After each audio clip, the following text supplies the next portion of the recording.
is from Isaiah 58, verses 9 through 14.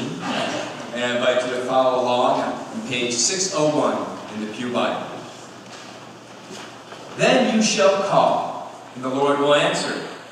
You shall cry for help, and he will say, Here I am. If you remove the yoke from among you, the pointing of the finger, the speaking of evil, if you offer your food to the hungry, and satisfy the needs of the afflicted, then your light shall rise in the darkness, and your gloom be like noonday. The Lord will guide you continually, and satisfy your needs in parched places, and make your bones strong. And you shall be like a watered garden, like a spring of water, whose waters never fail. Your ancient ruins shall be rebuilt. You shall rise up the foundations of many generations. You shall be called the repairer of the breach, the restorer of streets to live in. If you refrain from trampling the Sabbath, from pursuing your own interest on my holy days, if you call the Sabbath a delight and the holy day of the Lord honorable, if you honor it, not going your own way, serving your own interest or pursuing your own affairs, then you shall take delight in the Lord. And I will make you ride upon the heights of the earth. I will feed you with the heritage of your ancestor Jacob, for the mouth of the Lord has spoken. In these readings, we hear a word from God.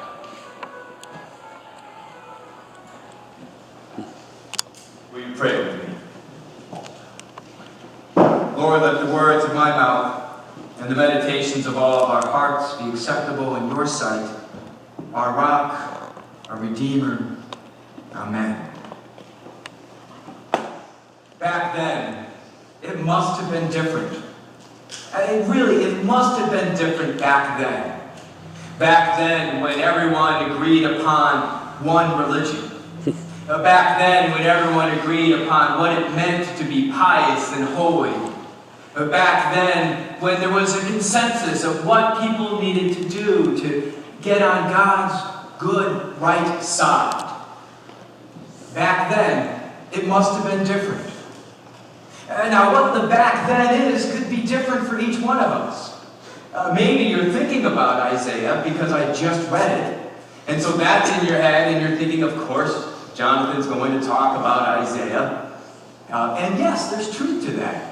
I mean, this is written to a people who had returned from exile, had returned to Jerusalem and saw that it really wasn't in a great shape. It had been left in ruins. It had been left with hardly anyone to keep things going. The temple had been destroyed.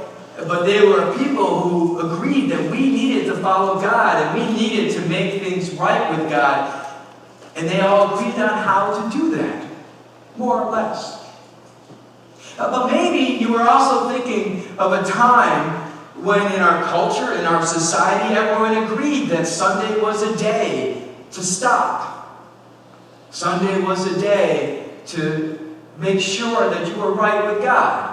That Sunday was a day when you aren't supposed to go and buy things, that you're not supposed to mow the lawn, that you're not supposed to read the paper, go to the movies, these kinds of things. Anyone have that experience on Sundays? No, a couple. Some have told me that they weren't allowed to read the funnies on Sunday, right? And I still hold to that. Don't read the funny papers on Sunday. Save it for Monday. You can listen to the Red Sox game. You could listen to the Red Sox. Oh, you couldn't even listen to the... Now, there's a holy family. Couldn't even listen to the Red Sox on a Sunday. Back then, there felt like there was this consensus of what it meant to be holy. Where are we today? Where are we now? What is it like when we say that we have a Sabbath? Is it just trying to find an hour, maybe two? Is it just trying to negotiate between all of the other things on our schedule? Is it just running from event to an event to event and saying Sunday just has become another day to be busy? Now our lives are full, maybe overflowing. Now, one of the things that I hear again and again from people who have recently retired is they've never been busier. Those of you who are retired, can you relate to that?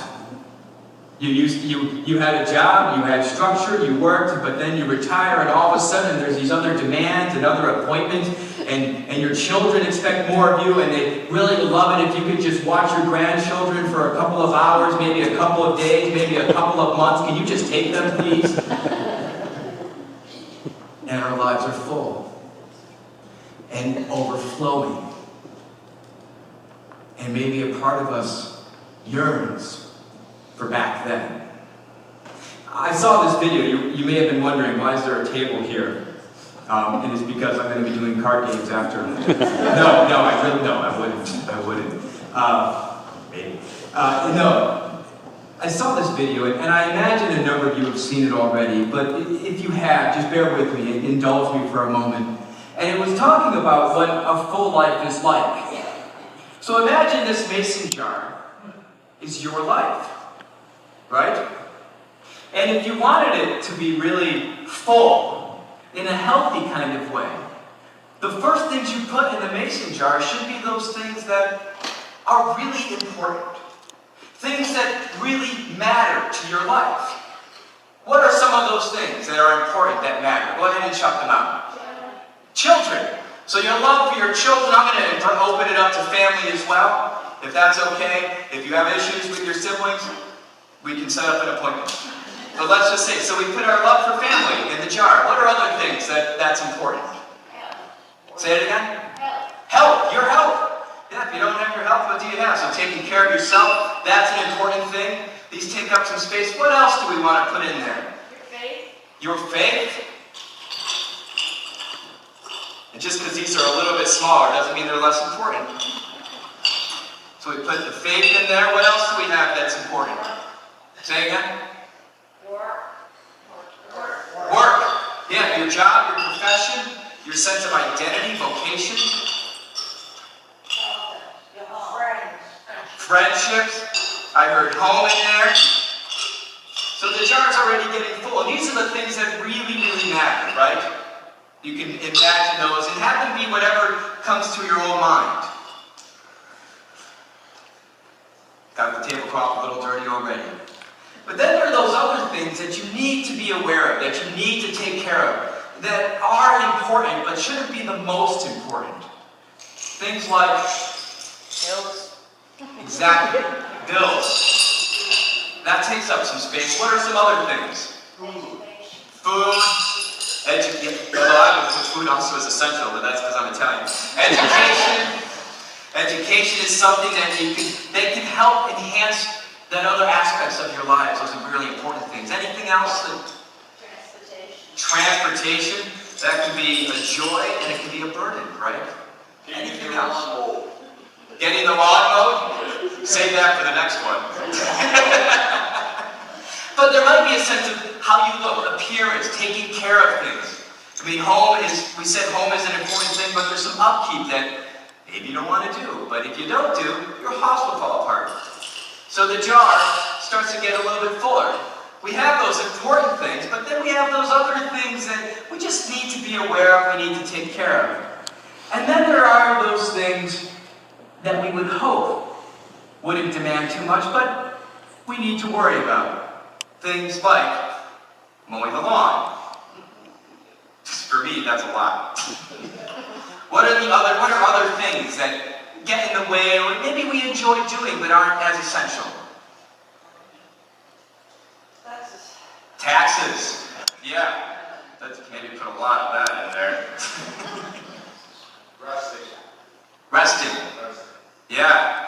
We'll come back to that. So resting is important, but sometimes we can't make it a priority, and it gets there. Maybe there's some television shows you like to watch. And you like to make time for those shows, but you know it's not the most important, but you want time. You want to be able to enjoy those shows. Maybe errands that you have to shopping, those things. Maybe it's following a certain sports team. I know, you wanted that to be the giant one, didn't you? But let's be honest. When it comes to prioritizing our lives, our love of certain sports teams, it's a good thing to have. And it takes up space, but shouldn't be the most important. But after a while, our lives start to get really full. And we would hope this is how our lives would be structured. We would hope that's what it would look like. Where we have those really big and important things, where we have the other aspects, those smaller things that we need to do that help enhance the rest of our lives, and then those small things filter in, but they shouldn't be taking up all the space. This is where we want our lives to be. This is what we aim for. The challenge is, as you already saw, things get a little messy. Sometimes what's not important spills over. It makes a little mess. Sometimes those other things start to take up some of our energy and some of our attention. And now I want to broaden it a little bit. Because this is not the totality, this is not all that Isaiah is talking about. It's just our individual lives. This is the life of other people. This is the life of people that have less. This is the life of other people who struggle, of people who have a hard time making ends meet, of people who have a hard time finding hope and joy in their lives. Isaiah is talking to a people who are looking past the poor, the struggling, the orphans, the widows. They are right next to us. And the reality of their lives is they may have space for one or two things that they really hold, value. And it may be something like family, and it may be health. And that's it. And then everything else is paying those bills, trying to take care of all the other demands they have, and maybe some of those other concerns, some of those other joys, just so they feel a little bit like they're living. And that doesn't look full, but it's already overflowing. And it's unbalanced. And there are people in our society, people here in our community, that live with this struggle. And this is part of what Isaiah is speaking to. Isaiah writes, if you offer food to the hungry and satisfy the needs of the afflicted, then your light shall rise in the darkness, and your gloom shall be like noonday. And we may look at someone next to us, and our jar is full, and the person next to us, we see they don't even have as large of a jar to work with, and they don't have as much of those values that we think we feel and know are so important, and we want to share some of what we have with them. But how do we do that? One of the things that I notice about both jars is that they're both rather dry. Look, in actuality, they're dry. They're missing something. And we can offer something of what we have, but we're just offering more dryness to someone who's without. Let me give you an example. The times that we've gone to Washington, D.C., with youth and others to help out the kids that are there, they have government assistance meals. And the government provides them their breakfast and their lunch, and then the church community provides their supper.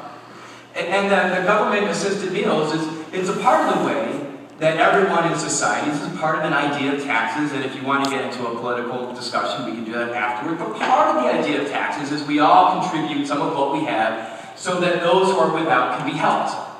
Part of the idea, just go with me. And so that's what these government meals are. It's everyone in society saying, we know that there are kids who need to eat, so let's all help out and we provide these meals. And the meals are well-balanced, they're nutritious, and they're horrible. They're dry, there's no flavor, they're all pre-packaged, they're all exactly the same. They all maybe have like a little bit of mustard or some ranch dressing or something like that, but they lack so much more. And that's what it can be like when we say, okay, there are people who are without and we have a lot, maybe more than we need, so we need to share what we have. But how much are we really giving? Here's where I think Isaiah is really speaking about the power of Sabbath. the delight of the Sabbath. If you delight in the Sabbath, if you make the Sabbath truly about God, something happens. There must have been some bickering or something like that happening at that time, because Isaiah writes to them and says, stop pointing your finger in each other's faces. Remove your own yoke. Stop arguing. Stop bickering. And focus on what's important. But make sure that you have delight in the Sabbath. The scholar Abraham Heschel, Jewish scholar, says that Sabbath is a time to regain balance, to find harmony in creation with God. The Catholic scholar Joseph Piper writes that Sabbath is a time to find leisure, to find delight in your relationship with God. I love that someone mentioned faith for when we put the big stuff in here. And maybe you said that because you thought, well, it's church, and we probably should say faith. But I think the person was sincere. I heard sincerity in that. But I want to move away from just having our faith as one of those things. Last week we saw baptism. We saw someone get immersed, fully immersed, wet, come up, changed. What if we ask God to be a part of every part of our life? To trickle through, to touch everything, to make us wet with the Holy Spirit, to anoint us with who God is. Then, what we take from this jar and put in here will be different. I'm not going to do it right now, because it'll be really, really messy. I'm going to do it right now. This is different. This has an impact. This shapes and changes everything else it touches. And the more of God that we ask to be a part of our lives, the more of the anointing of the Spirit, the more of the presence of Christ in all the aspects of our lives, the more we share when we share with others of who Christ is. In D.C., when we were serving these kids, these really bland government lunches, we decided we can't do that. It didn't feel right. It wasn't who we were. So we took the lunches ahead of time, and we put on gloves. We were appropriate. We opened up all of them, and we added to them. We made them better. There was one meal that they had, and I think they were supposed to be tacos, and it was hard to tell because you open it up and there's like a tiny little bit of ground beef and maybe like 3 pieces of cheese, of cheddar cheese in there, and maybe some sauce. We thought, no, we can't do this. This isn't okay. So we opened them all up. We bought some more meat, got some more cheese, threw some lettuce in there, got a little more salsa, fried them, cooked them in the oven a little bit to give them a little more flavor, more like quesadillas, and offered the kids something that had more to it. And you could say we're just adding spices, but we were adding our faith.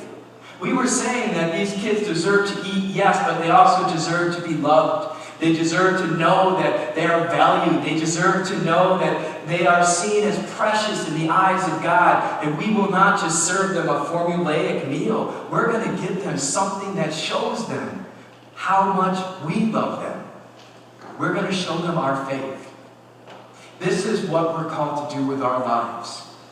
To strive, yes, for balance, but to ask God to infuse all aspects of who we are, all aspects of what we are, so that when we share even a little bit, we are still sharing the presence of God.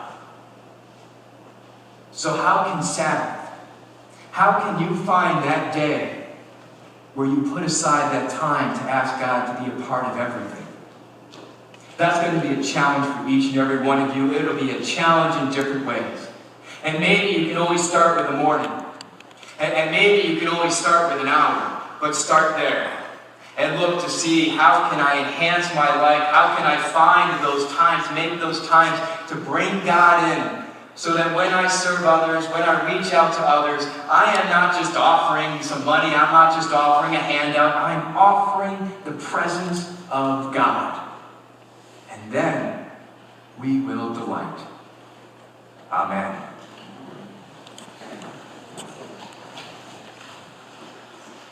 I invite you at this time to stand as you are able and join in singing hymn 540, Take Time to Be Holy.